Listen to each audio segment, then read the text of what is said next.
Hey, welcome to Socialism for All. Today's date is May 15, 2020, and this is an audiobook of Marxism versus Liberalism, an interview with H.G. Wells by Joseph Stalin.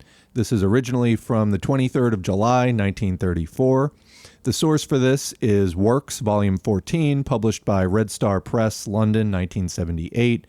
Transcription was done by Salil Sen in 2008. And this is in the public domain, Marxists Internet Archive, published 2008, hosted at Marxists.org. Thanks to them for hosting this for free. Marxism versus Liberalism. H.G. Wells. I am very much obliged to you, Mr. Stalin, for agreeing to see me. I was in the United States recently. I had a long conversation with President Roosevelt and tried to ascertain what his leading ideas were. Now I have come to ask what you are doing to change the world. Stalin. Not so very much. Wells. I wander around the world as a common man, and as a common man, observe what is going on around me. Stalin. Important public men like yourself are not common men. Of course, history alone can show how important this or that public man has been. At all events, you do not look at the world as a common man. Wells. I'm not pretending humility. What I mean is that I try to see the world through the eyes of the common man and not as a party politician or a responsible administrator. My visit to the United States excited my mind. The old financial world is collapsing. The economic life of the country is being reorganized on new lines. Lenin said, "We must learn to do business. Learn this from the capitalists." Today, the capitalists have to learn from you to grasp the spirit of socialism. It seems to me that what is taking place in the United States is a profound reorganization, the creation of planned, that is, socialist economy. You and Roosevelt begin from two different starting points. But is there not a relation in ideas, a kinship of ideas between Moscow and Washington? In Washington, I was struck by the same thing I see going on here. They are building offices, they are creating a number of state regulation bodies, they are organizing a long-needed civil service. Their need, like yours, is directive ability. Stalin. The United States is pursuing a different aim from that which we are pursuing in the USSR. The aim which the Americans are pursuing arose out of the economic troubles, out of the economic crisis. The Americans want to rid themselves of the crisis on the basis of private capitalist activity without changing the economic basis. They are trying to reduce to a minimum the ruin, the losses caused by the existing economic system. Here, however, as you know, in the place of the old destroyed economic basis, an entirely different, a new economic basis has been created. Even if the Americans you mentioned partly achieve their aim, i.e. reduce these losses to a minimum, they will not destroy the roots of the anarchy which is inherent in the existing capitalist system. They are preserving the economic system which must inevitably lead, and cannot but lead, to anarchy in production. Thus, at best, it will be a matter not of the reorganization of society, not of abolishing the old social system which gives rise to anarchy and crises, but of restricting certain of its excesses. Subjectively, perhaps, these Americans think they are reorganizing society. Objectively, however, they are preserving the present basis of society. That is why, objectively, there will be no reorganization of society. Nor will there be planned economy. What is planned economy? What are some of its attributes? Planned economy tries to abolish unemployment. Let us suppose it is possible, while preserving the capitalist system, to reduce unemployment to a certain minimum. But surely no capitalist would ever agree to the complete abolition of unemployment, to the abolition of the reserve army of unemployed, the purpose of which is to bring pressure on the labor market to ensure a supply of cheap labor. Here you have one of the rents in the, quote, planned economy of bourgeois society. Furthermore, planned economy presupposes increased output in those branches of industry which produce goods that the masses of people need particularly.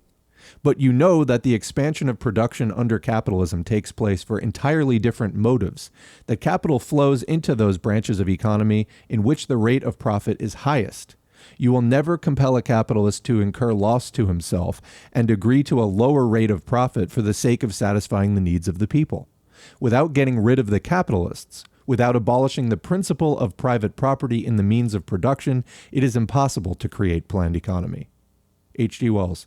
I agree with much of what you have said, but I would like to stress the point that if a country as a whole adopts the principle of planned economy, If the government gradually, step by step, begins consistently to apply this principle, the financial oligarchy will at last be abolished and socialism, in the Anglo-Saxon meaning of the word, will be brought about. The effect of the ideas of Roosevelt's New Deal is most powerful, and in my opinion, they are socialist ideas. It seems to me that instead of stressing the antagonism between the two worlds, we should, in the present circumstances, strive to establish a common tongue for all the constructive forces. Stalin. In speaking of the impossibility of realizing the principles of planned economy while preserving the economic basis of capitalism, I do not in the least desire to belittle the outstanding personal qualities of Roosevelt, his initiative, courage, and determination. Undoubtedly, Roosevelt stands out as one of the strongest figures among all the captains of the contemporary capitalist world. That is why I would like, once again, to emphasize the point that my conviction that planned economy is impossible under the conditions of capitalism does not mean that I have any doubts about the personal abilities, talent, and courage of President Roosevelt. But if the circumstances are unfavorable, the most talented captain cannot reach the goal you refer to. Theoretically, of course, the possibility of marching gradually, step by step, under the conditions of capitalism, towards the goal which you call socialism in the Anglo-Saxon meaning of the word is not precluded. But what will this, quote, socialism be? At best, bridling to some extent, the most unbridled of individual representatives of capitalist profit, some increase in the application of the principle of regulation in national economy. That's all very well. But as soon as Roosevelt or any other captain in the contemporary bourgeois world proceeds to undertake something serious against the foundation of capitalism, he will inevitably suffer utter defeat. The banks, the industries, the large enterprises, the large farms are not in Roosevelt's hands. All these are private property. The railroads, the mercantile fleet, all these belong to private owners. And finally, the army of skilled workers, the engineers, the technicians, these too are not at Roosevelt's command. They're at the command of the private owners. They all work for the private owners. We must not forget the functions of the state in the bourgeois world.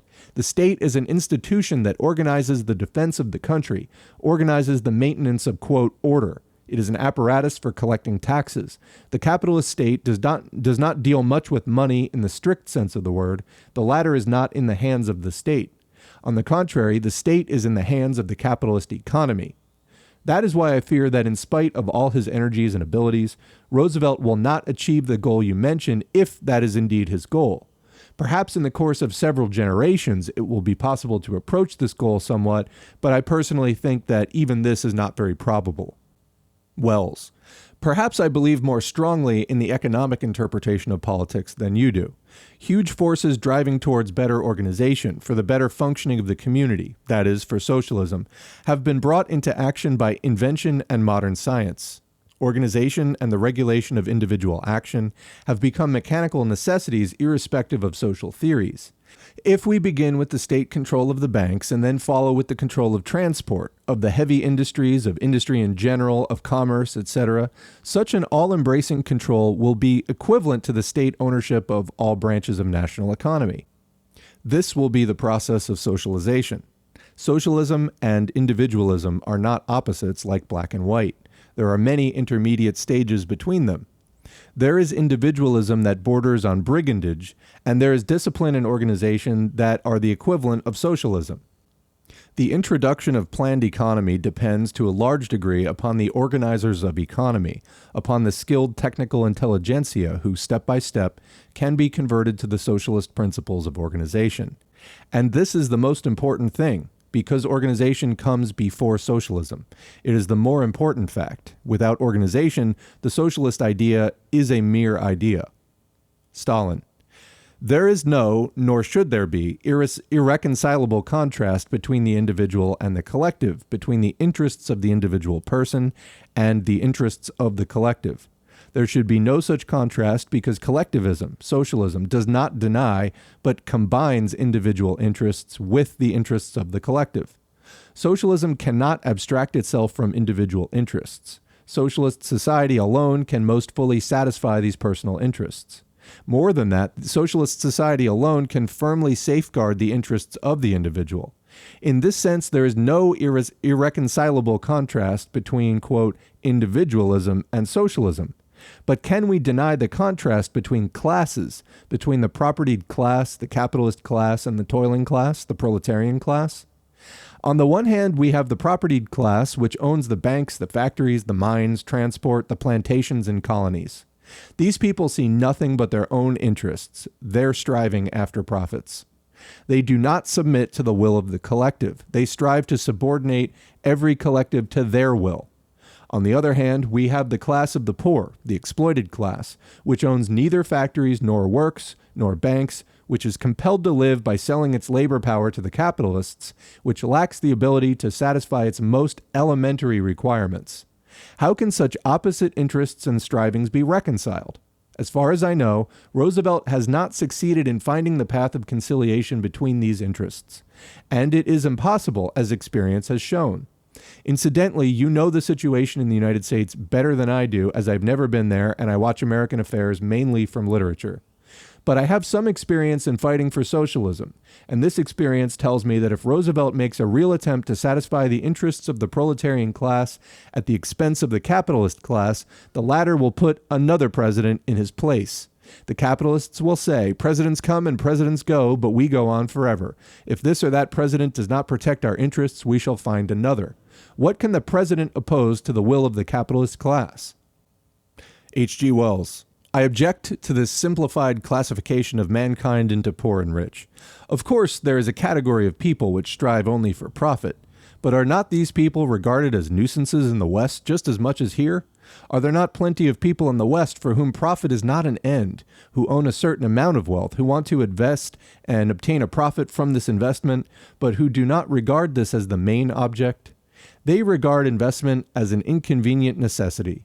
Are there not plenty of capable and devoted engineers, organizers of economy, whose activities are stimulated by something other than profit? In my opinion, there is a numerous class of capable people who admit that the present system is unsatisfactory and who are destined to play a great role in future socialist society. During the past few years, I have been much engaged in and have thought of the need for conducting propaganda in favor of socialism and cosmopolitanism among wide circles of engineers, airmen, military technical people, etc. It is useless to approach these circles with two-track class war propaganda. These people understand the condition of the world. They understand that it is a bloody muddle, but they regard your simple class war antagonism as nonsense. Stalin. You object to the simplified classification of mankind into rich and poor. Of course, there is a middle stratum. There is the technical intelligentsia that you have mentioned, and among which there are very good and very honest people. Among them, there are also dishonest and wicked people. There are all sorts of people among them. But first of all, mankind is divided into rich and poor, into property owners and exploited. And to abstract oneself from this fundamental division and from the antagonism between poor and rich means abstracting oneself from this fundamental fact. I do not deny the existence of intermediate middle strata which either take the side of one or the other of these two conflicting classes, or else take up a neutral or semi-neutral position in the middle. But I repeat, to abstract oneself from this fundamental division in society and from the fundamental struggle between the two main classes means ignoring facts. The struggle is going on and will continue. The outcome will be determined by the proletarian class, the working class. H.G. Wells. But are there not many people who are not poor, but who work and work productively? Stalin. Of course, there are small landowners, artisans, small traders, but it is not these people who decide the fate of a country, but the toiling masses who produce all the things society requires. Wells. But there are very different kinds of capitalists. There are capitalists who think only about profit, about getting rich. But there are also those who are prepared to make sacrifices. Take old Morgan, for example. He thought only about profit. He was a parasite on society. Simply, he merely accumulated wealth. But take Rockefeller. He is a brilliant organizer. He has set an example of how to organize the delivery of oil that is worthy of emulation. Or take Ford. Of course, Ford is selfish, but is he not a passionate organizer of rationalized production from whom you take lessons? I would like to emphasize the fact that recently an important change in opinion toward the USSR has taken place in English-speaking countries. The reason for this, first of all, is the position of Japan and of the events in Germany. But there are other reasons besides those arising from international politics. There is a more profound reason, namely the recognition by many people of the fact that the system based on private profit is breaking down. Under these circumstances, it seems to me we must not bring to the forefront the antagonism between the two worlds, but should strive to combine all the constructive movements, all the constructive forces in one line as much as possible. It seems to me that I am more to the left than you, Mr. Stalin. I think the old system is nearer to its end than you think. Stalin. In speaking of the capitalists who strive only for profit, only to get rich, I do not want to say that these are the most worthless people capable of nothing else. Many of them undoubtedly possess great organizing talent, which I do not dream of denying. We Soviet people learn a great deal from the capitalists. And Morgan, whom you characterize so unfavorably, was undoubtedly a good, capable organizer. But if you mean people who are prepared to reconstruct the world, of course you will not be able to find them in the ranks of those who faithfully serve the cause of profit. We and they stand at opposite poles. You mentioned Ford. Of course, he is a capable organizer of production. But don't you know his attitude to the working class? Don't you know how many workers he throws on the street? The capitalist is riveted to profit, and no power on earth can tear him away from it. Capitalism will be abolished, not by organizers of production, not by the technical intelligentsia, but by the working class, because the aforementioned strata do not play an independent role. The engineer, the organizer of production, does not work as he would like to, but as he is ordered, in such a way as to serve the interests of his employers. There are exceptions, of course. There are people in this stratum who have awakened from the intoxication of capitalism. The technical intelligentsia can, under certain conditions, perform miracles and greatly benefit mankind, but it can also cause great harm. We Soviet people have not a little experience of the technical intelligentsia. After the October Revolution, a certain section of the technical intelligentsia refused to take part in the work of constructing the new society. They opposed this work of construction and sabotaged it. We did all we possibly could to bring the technical intelligentsia into this work of construction. We tried this way and that. Not a little time passed before our technical intelligentsia agreed actively to assist the new system. Today, the best section of this technical intelligentsia are in the front rank of the builders of socialist society. Having this experience, we are far from understanding the good and the bad sides of the technical intelligentsia, and we know that on the one hand it can do harm, and on the other hand it can perform, quote, miracles.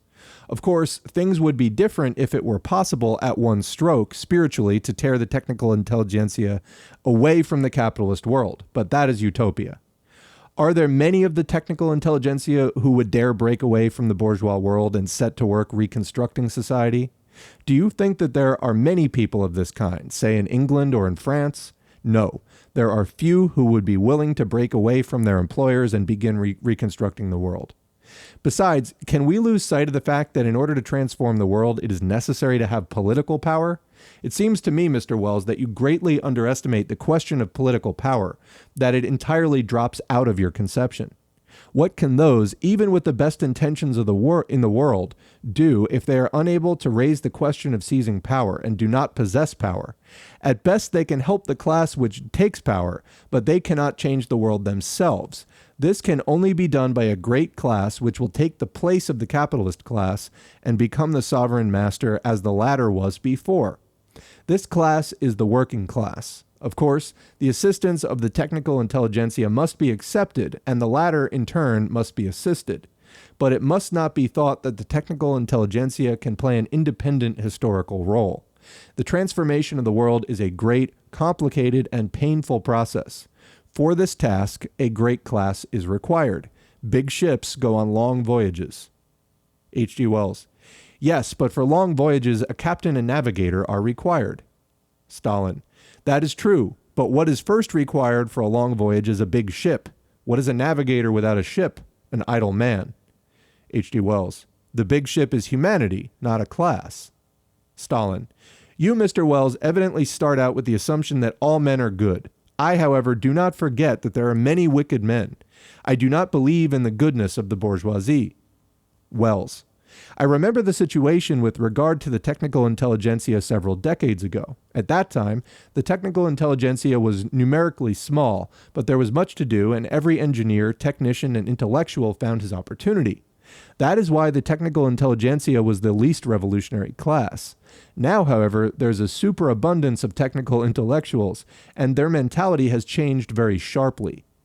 The skilled man, who would formerly never listen to revolutionary talk, is now greatly interested in it. Recently, I was dining with the Royal Society, our great English scientific society.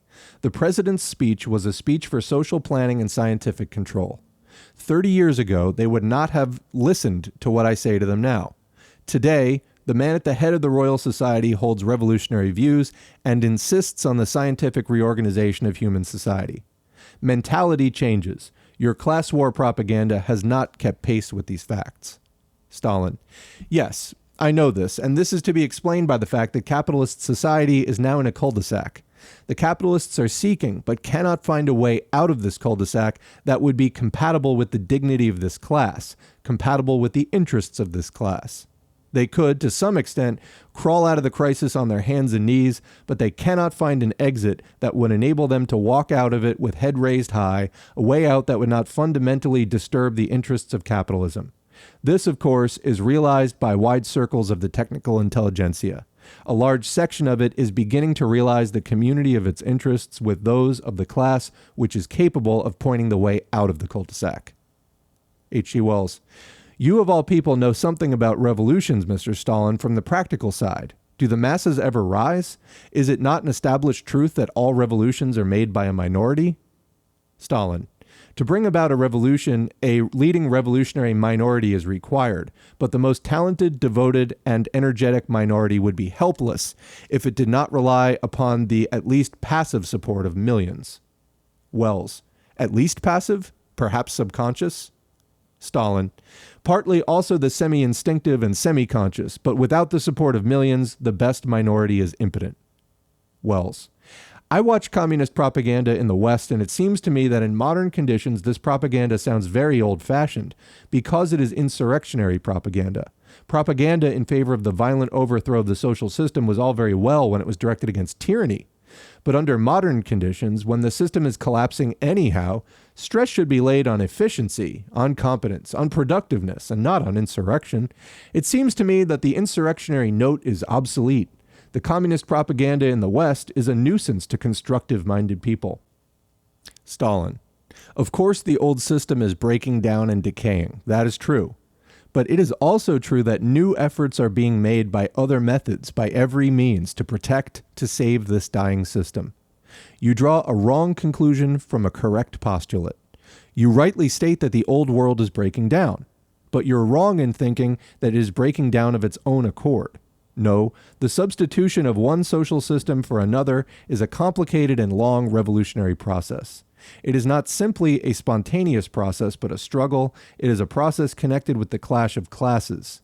Capitalism is decaying, but it must not be compared simply with a tree which has decayed to such an extent that it must fall to the ground of its own accord. No, revolution, the substitution of one social system for another, has always been a struggle, a painful and a cruel struggle, a life and death struggle. And every time the people of the New World came into power, they had to defend themselves against the attempts of the Old World to restore the old power by force. These people of the New World always had to be on the alert, always had to be ready to repel the attacks of the Old World upon the new system. Yes, you are right when you say that the old social system is breaking down, but it is not breaking down of its own accord. Take fascism, for example.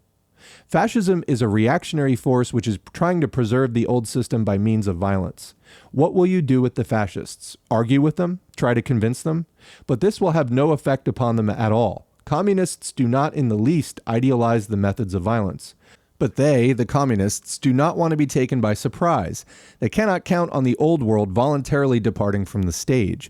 They see that the old system is violently defending itself, and that is why the communists say to the working class, answer violence with violence. Do all you can to prevent the old dying order from crushing you. Do not permit it to put manacles on your hands, on the hands with which you will overthrow the old system. As you see, the communists regard the substitution of one social system for another not simply as a spontaneous and peaceful process, but as a complicated, long, and violent process. Communists cannot ignore facts. Wells. But look at what is going on now in the capitalist world. The collapse is not a simple one. It is the outbreak of reactionary violence which is degenerating to gangsterism. And it seems to me that when it comes to a conflict with reactionary and unintelligent violence, socialists can appeal to the law. My God. Sorry, I know this is an audiobook. This is a little tough to read. And instead of regarding the police as the enemy, they should support them in the fight against the reactionaries. I think that it is useless operating with the methods of the old insurrectionary socialism. Stalin.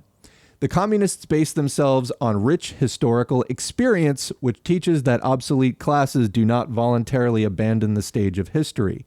Recall the history of England in the 17th century. Did not many say that the old social system had decayed? But it did not, nevertheless, require a Cromwell to crush it by force? H.G. Wells. Cromwell acted on the basis of the Constitution and in the name of constitutional order. Stalin. In the name of the Constitution, he resorted to violence, beheaded the king, dispersed parliament, arrested some, and beheaded others. Or take an example from our history. Was it not clear for a long time that the Tsarist system was decaying, was breaking down? But how much blood had to be shed in order to overthrow it? And what about the October Revolution? Were there not plenty of people who knew that we alone, the Bolsheviks, were indicating the only correct way out? Was it not clear that Russian capitalism had decayed? But you know how great was the resistance, how much blood had to be shed in order to defend the October Revolution from all its enemies, internal and external. Or take France at the end of the 18th century. Long before 1789, it was clear to many how rotten the royal power, the feudal system was. But a popular insurrection, a clash of classes could not be avoided. Why? Because the classes which must abandon the stage of history are the last to become convinced that their role is ended. It is impossible to convince them of this. They think that the fissures in the decaying edifice of the old order can be repaired and saved. That is why dying classes take to arms and resort to every means to save their existence as a ruling class. Wells. But there were not a few lawyers at the head of the great French Revolution. Stalin. Do you deny the role of the intelligentsia in revolutionary movements? Was the great French Revolution a lawyer's revolution and not a popular revolution, which achieved victory by rousing vast masses of the people against feudalism and championed the interests of the Third Estate? And did the lawyers among the leaders of the great French Revolution act in accordance with the laws of the old order? Did they not introduce new bourgeois revolutionary laws? The rich experience of history teaches that up to now, not a single class has voluntarily made way for another class. There is no such precedent in world history. The communists have learned this lesson of history. Communists would welcome the voluntary departure of the bourgeoisie. But such a turn of affairs is improbable. That is what experience teaches. That is why the communists want to be prepared for the worst and call upon the working class to be vigilant, to be prepared for battle. Who wants a captain who lulls the vigilance of his army, a captain who does not understand that the enemy will not surrender, that he must be crushed? To be such a captain means deceiving, betraying the working class. That is why I think that what seems to you to be old-fashioned is in fact a measure of revolutionary expediency for the working class. Wells. I do not deny that force has to be used, but I think the forms of the struggle should fit as closely as possible to the opportunities presented by the existing laws, which must be defended against reactionary attacks. There is no need to disorganize the old system because it is disorganizing itself enough as is. That is why it seems to me insurrection against the old order, against the law, is obsolete, old-fashioned. Incidentally, I deliberately exaggerate in order to bring the truth out more clearly. I can formulate my point of view in the following way. First, I am for order. Second, I attack the present system insofar as it cannot assure order. Third, I think that class war propaganda may detach from socialism just those educated people whom socialism needs. Stalin. In order to achieve a great object, an important social object, there must be a main force, a bulwark, a revolutionary class. Next, it is necessary to organize the assistance of an auxiliary force for this main force. In this case, the auxiliary force is the party, to which the best forces of the intelligentsia belong. Just now you spoke about educated people. But what educated people did you have in mind? Were there not plenty of educated people on the side of the old order in England in the 17th century, in France at the end of the 18th century, and in Russia at the epoch of the October Revolution? The old order had in its service many highly educated people who defended the old order, who opposed the new order. Education is a weapon, the effect of which is determined by the hands which wield it, by who is to be struck down. Of course, the proletariat, socialism, needs highly educated people. Clearly, simpletons cannot help the proletariat to fight for socialism to build a new society. I do not underestimate the role of the intelligentsia. On the contrary, I emphasize it. The question is, however, which intelligentsia are we discussing? Because there are different kinds of intelligentsia. Wells, there can be no revolution without a radical change in the educational system. It is sufficient to quote two examples, the example of the German Republic, which did not touch the old educational system and therefore never became a republic, and the example of the British Labour Party, which lacks the determination to insist on a radical change in the educational system. Stalin, that is a correct observation. Permit me now to reply to your 3 points. First, the main thing for the revolution is the existence of a social bulwark. This bulwark of the revolution is the working class. Second, an auxiliary force is required, that which the communists call a party. To the party belong the intelligent workers and those elements of the technical intelligentsia which are closely connected with the working class. The intelligentsia can be strong only if it combines with the working class. If it opposes the working class, it becomes a cipher. Third, political power is required as a lever for change. The new political power creates the new laws, the new order, which is revolutionary order. I do not stand for any kind of order. I stand for order that corresponds to the interests of the working class. If, however, any of the laws of the old order can be utilized in the interests of the struggle for the new order, the old laws should be utilized.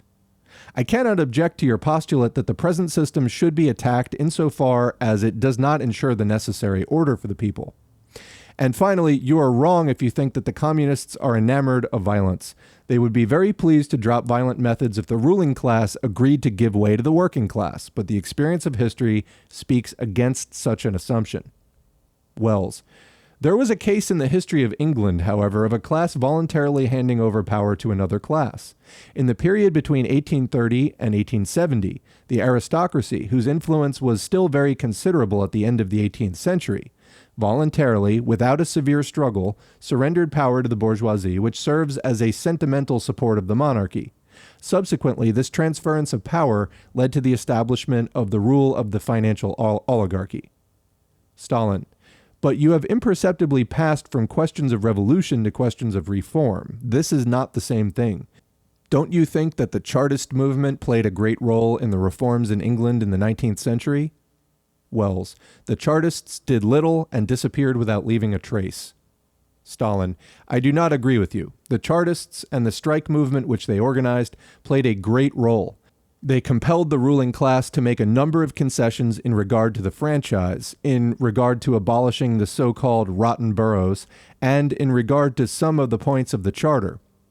Chartism played a not unimportant historical role and compelled a section of the ruling classes to make certain concessions, reforms, in order to avert great shocks. Generally speaking, it must be said that of all the ruling classes of England, both the aristocracy and the bourgeoisie, proved to be the cleverest, most flexible from the point of view of their class interests, from the point of view of maintaining their power. Take as an example, say, from modern history, the general strike in England in 1926.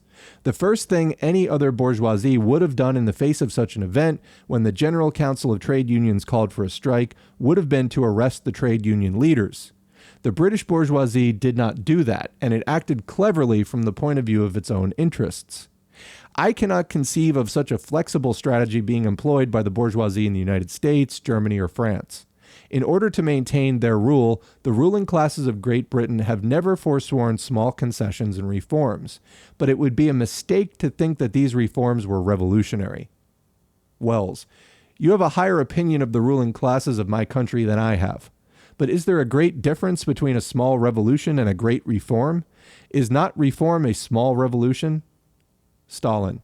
Owing to pressure from below, the pressure of the masses, the bourgeoisie may sometimes concede certain partial reforms while remaining on the basis of the existing social economic system.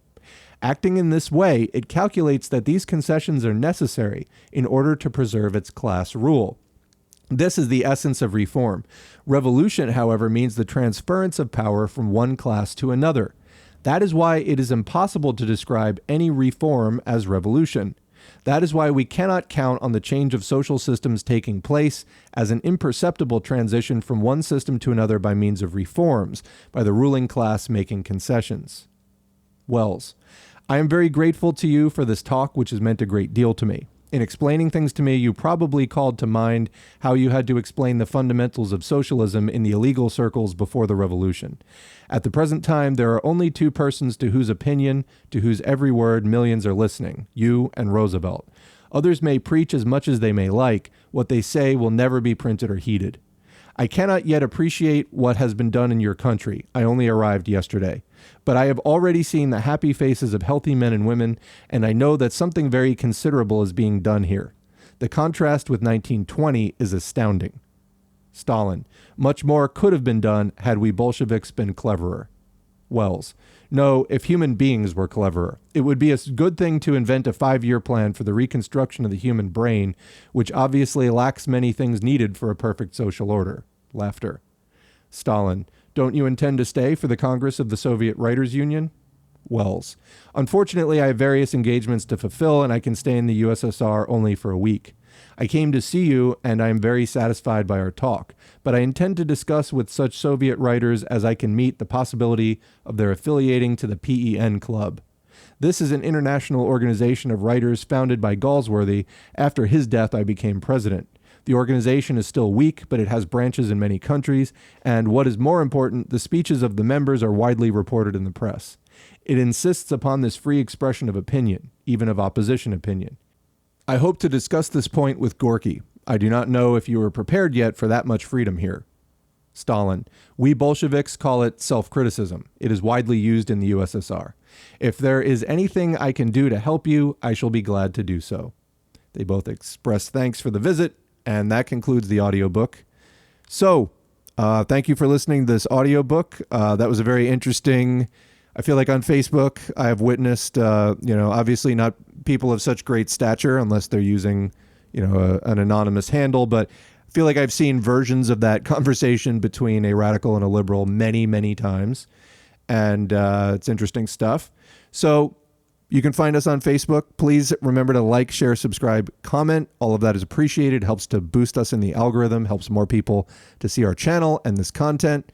We're also on Patreon, patreon.com/socialism for all. Thanks to our current patrons whose names are on the screen. Your contributions are much appreciated and are honestly very encouraging for me to keep doing these projects. I'm not independently wealthy. I don't run ads. I spend a lot of time on this channel, and I'm obviously not living off of it, but, it's encouraging.